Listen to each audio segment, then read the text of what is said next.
Welcome back, artists. Today we are going to make a simple portfolio that you will use to hold your stuff during our class. So you're going to get a large sheet of paper, and your first job is to fold your bottom up, not quite to the middle. So if I would go to the middle of what's left over, it would be right here, but you're going to come down just a little bit, and you're going to fold this whole thing nice and flat.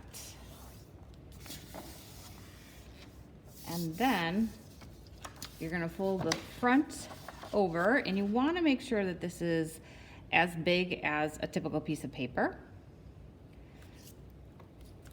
So if I pull this out, this is just printed paper, so this would fit in here.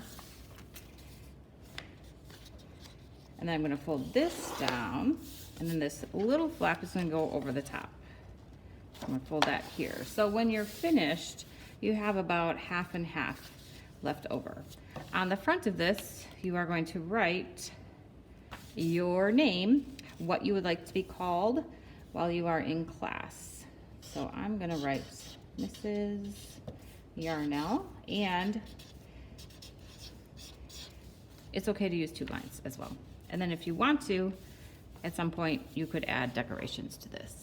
But we are going to be using this to store our things, and you're going to open up the folder, and if you're going to be putting things in,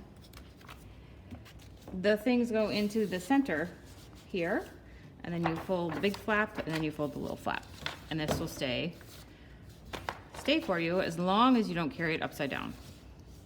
And then you can pass these down to the end of your row, and we will store them until tomorrow.